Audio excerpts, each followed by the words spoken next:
Hello and a really big warm welcome to this presentation from the Urban Penguin. My name is Andrew Mallett, and in today's video we're going to explain the transition from using the deprecated CRIP module to the much more modern and secure parslib library in Python. Of course, we're going to use this for password hashing, and you will learn the basics of password hashing in Linux, the importance of the rounds, the hashing rounds, and the default values, as well as applying timing tests so you're able to understand the overhead of multiple rounds. You're going to be able to apply this knowledge to your own projects. Now that, of course, applies if you have the basic understanding of writing Python script. So you might be a Python developer, or you might be a sysadmin who have got their hands a little bit dirty with Python scripting. Come on, why don't you join me?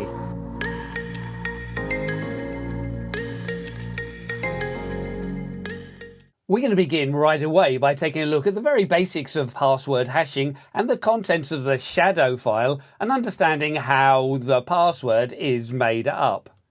For local user accounts in Linux, the passwords are stored in the file /etc/shadow. By default, this is only accessible by the root account, so it adds a level of security in the outset. The shadow file in Linux doesn't just store the password, it also has password aging information. But for the purpose of this video, we're concentrating on the password field, which is the second field. This is a structured format that contains several key components, each component being separated by the dollar symbol. And some of these elements are even stored in clear text. For example, the hash type and the salt are going to be in clear text. So this is why we're going to spend a little bit of time running through the contents of this second field. The first field is going to contain the hashing algorithm identifier.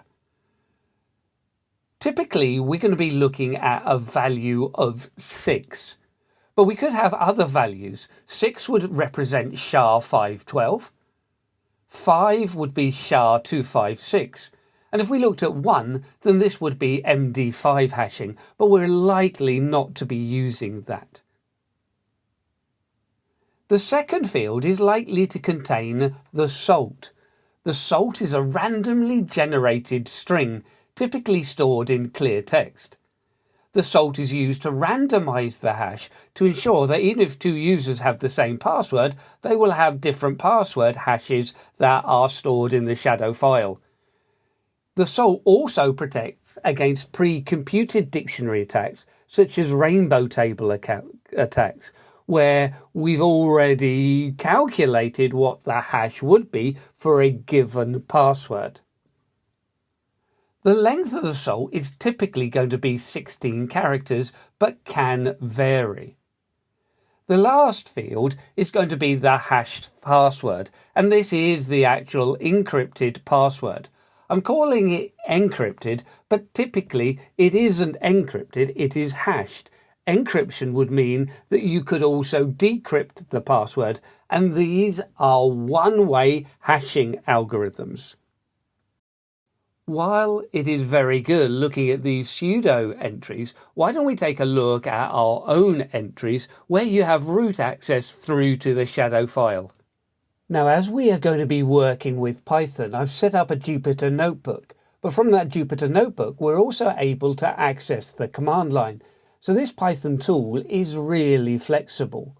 Working at my command line, I can then go through and enter hostnamectl, and you can see the Linux distribution that we're using is Ubuntu 24.04, and it's the LTS version. So we've got a modern, up-to-date Linux platform to work with. So of course we want to be working with modern, up-to-date code. But let's begin by taking a look at my etc shadow file. Now, as I say, this is protected and is only accessible to the root user. So if I go through and take a look at the permissions of the file, we can see that the root user has read and write permissions to this. The shadow group has read permissions through to it. So as a standard user, I don't have rights, but I can elevate my privileges And I can then go through and use sudo and cat, etc and shadow. It's just wrapping at the moment, so don't worry too much about that. And I can then go through and elevate my privileges by putting in my password. And we can now see the content of this. Now, of course, it's going to be easier if we can concentrate on a single user rather than looking at every user account. So we can go through and I'm going to modify my prompt just so I don't get the wrapping issues. And I can just set this to $1 followed by a space. This is just temporary, but you can see then I've got a lot more real estate to work with. And if I go back and instead of running the cat command, I can now run the grep command to search for the row that contains the word tux. We're going to pipe the output through to the command cut. Here I can then choose the fields that I want. I want the second field because that contains the password, but the field delimiter in the shadow file uses the $. So I can now see just the second field, and it is relatively complex as you see. In itself, this field has its own delimiters, and it uses the $, delimiter, and it actually starts with $. The first actual field has a value of 6, and this is indicating that we're using SHA-512 as our algorithm. The second field might look encrypted, but this in fact is our random salt. It's in clear text, and it's important that it is. The last field following the third $, is the hashed password. And it's this part that really is offering the security and the complexity to try and make sure that our passwords are not easily hacked. So let's now spend a little bit of time understanding what exactly we mean by salt. Salt is adding flavour to the password just in the same way as a condiment in a meal. We are back now working in our proper Jupyter notebook because we're going to demonstrate some Python code. And we're going to be beginning with the crypt module. This is our traditional module that we've been able to use in Linux to encrypt or hash our passwords. But we want to look at some of the limitations. But the main understanding that we want to get is the use and purpose of the salt. So at this stage, I'm not so worried about the module that I'm using, more the fact that I want to be able to demonstrate the use of the salt to you. So I'm going to go straight ahead and look what happens when I import the crypt module in Python. So at the moment, I'm just going to execute this one piece of code, and we're going to be able to see that we get a deprecation warning. Crypt is deprecated and slated or marked for removal in Python 3.13. Well, I'm using Python 3.12, so within the next release of Python, we might find that we no longer have the crypt module. The crypt module is okay. One of the good things is that it is closely tied to the C libraries in Linux, so it can operate relatively quickly. But that's also its downside. Because it's closely tied to C libraries in Linux, it's not portable across, let's say, 2 Windows. The other downside of crypt is that it supports older hashing algorithms such as DES that we would no longer want to use because of their insecurities. So there are other modules which we'll take a look at later, but this becomes easy to demonstrate the purpose and usefulness of using a random salt. So for the moment, we will work with the crypt module. So I'm going to go back into my code, and I'm going to make this perhaps a little bit more useful by creating a function to generate our password. So we can go through and accept a password parameter. We can indent our code so we know that this is all part of our function. This is just keeping the code tidy, but we get the idea that we should be using reusable code such as functions. I can then go through and set my salt. My salt is going to be set to random text to begin with. Now, this isn't something we would want to do, but the purpose of setting it to random text is that we're going to be able to see what the salt does, that it is unencrypted, and it is used to adjust our actual password. I'm going to have another variable here called final salt, and this is going to include the encryption algorithm that I want to use. So I'm using $6 to say that we're using SHA-512. I'm going to add in an extra $, because then after the second $, we're going to have then our random text. Let me just make this a formatted string, and then I can include my salt variable. So salt there just in our brace brackets. We're ready now to create our password. And the password is going to be a combination of our algorithm, the salt, and the hash. So we can run through and pull up our crypt module and invoke the crypt function from that module. And we can pass into it our password and our final salt.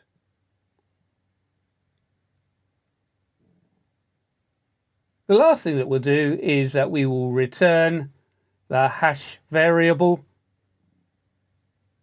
And now we can go through and actually see it working. I can invoke my generate password function, and I can go through and set for my secret underscore password. Again, for the moment, we can accept that we are hard coding the password that we want to use, and we'll look at alternatives to that. But for the moment, let's just make sure that we're printing this to the screen, and now try and execute the code. Ooh, I've forgotten the colon in the function, so let's move up and add that in. And then I can run the code again. And there we have $6, which we can see in clear text. $random text is my salt, so we can see again that is clear text. But executing the code again, and I get exactly the same password hash coming back. Now, it's not so easy to see when I'm executing it here in Jupyter, but we can make this clear by creating a simple loop. If I go for I in range 1 through to 6, so we'll have 5 passwords that are generated, and just indent print here. Now, as I go through, we're going to be able to see that I've got 5 passwords with exactly the same salt and exactly the same password hash. So this is definitely something we want to avoid, and we can see how easily I'd be able to identify passwords that were at a default value.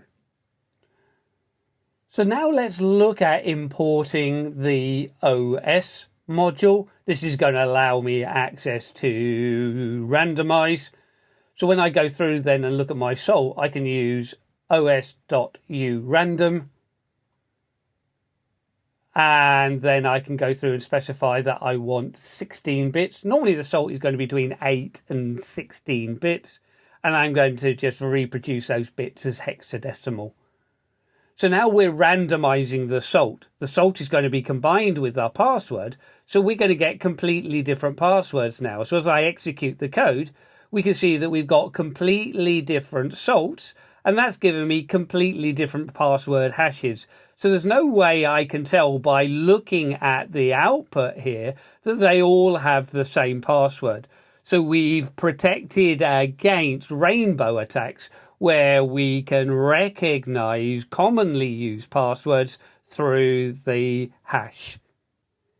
Now you're going to be very pleased to know that there is life after crypt. The crypt module doesn't stop us generating passwords. So let's look at parselib in Python. Now, having taken a look at our wonderful crypt module, we can look at something a little bit more portable and take a look at the parselib library. Now, unlike crypt, parselib probably will need to be installed on your system. It's not included with the standard libraries, so you may need to check your distribution. I can go ahead and install it here. So !pip install parselib. I'm working in a virtual environment, so this is fine to run as a standard user. And we can see there that I already have it installed in my virtual environment, so I'm ready to go. But obviously in your own environment, do check that you have got PathLib installed. But now that we have it installed, we can make use of a more modern security tool for creating our encrypted passwords. So let's go through and create ourselves a new function. So I'm just going to call it gen_secure_password. Again, I can accept the parameter, so the passed argument through the invocation, and we're going to call it password. And then I can go through from pathlib.hash. We can go then and import our SHA-512_crypt. So you can see that we've got a specific module to work with SHA-512. So this is going to make life a lot more simple, and you're going to see our code is going to be a lot shorter. As I then go through, all I need to do now is create a variable for my hashed password. The salt is going to be generated automatically. And of course, I don't need to say that I'm using SHA-512 encryption. So we've got our hash password and we can set it to equal. And with this, then we're going to use SHA-512_crypt.hash. So you see it's a well-organized module with lots of folders inside of it, organizing it. And we can use then our password parameter. All we need to do now is look at returning the hashed password and then look at seeing if it works or plays nicely for us. So if I go through then and print the result of my Gen Secure password, and let's just put a password in, so we can put my secure password, the same as we've been using before, or at least very similar. And now as we go through and execute the code, we're going to see then that we've got our result coming back. But do take a look at it. We've now got an extra options field after our algorithm. So we've got $6, but then $rounds equals 656,000. The default encryption rounds is 5,000, but you can see if I don't specify the rounds, it's using 656,000. So we're encrypting or hashing the password a vast amount of time. Now, sure, that's taking CPU time. However, it's going to take an awful lot of CPU time for someone to try and crack this password. So security is there from the outset. Now let's just move the page up a little bit. If I execute this code, of course, it's going to execute then multiple times. And hopefully we can see that we are getting different password hashes coming out each time. And the salt is being auto-generated. If we want to stick with the same amount of encryption rounds as we were using with crypts, then I can go through and explicitly set my rounds to 5,000. 5,000 is the default rounds in most Linux distribution, and it's controlled through the login.dest file. Now when I execute the code, you can see the extra options field is not showing, and again I can execute it multiple times and we are getting separate or different passwords. But let's make this a little bit more clear to be able to see. If I go through and put in my for loop again to generate 5 passwords and make sure that we indent the print command and then go through and execute it, you can see then that in a much simpler code layout that we're getting a very similar result where we've got auto-generated salts and we've got relatively secure passwords. Not our most secure passwords because we've lessened the amount of rounds, but we can look at upping that up again. Now, of course, Increasing the number of crypt rounds is going to negatively affect the performance of your system. So you need to measure that to gain what is appropriate for your system. So of course we do need to be able to measure the performance in some way so that we can set the happy median between security and our systems working properly. So one way to measure this is just by looking at the number of seconds that a process took. So if I look at importing the time module, I can then go through and set a variable start to equal time dot time. This is going to return some seconds. And then after my for loop, so when we've generated the 5 passwords, I can then have my end variable set to time and time again. Generating it for 5 passwords then becomes a nice way of measuring it rather than just a single password, because something else might have been happening. I can then print the end minus the start and execute the code. Now I'm getting a name error here because I just set my variable wrong. So let me quickly change send to end and then execute that again. And we can see that we took 0.01227 seconds. So not very long time at all. Okay, that was using our standard crypt module. But what about where we're using the same amount of rounds, but with our parse lib? So let's do the same thing. We can import time, set up our start variable before the for loop. And then after the for loop, let's just go through and copy and paste this down. And change the variable name so we can set this to end. And make sure we print out the difference. So again, this is going to be the difference in seconds.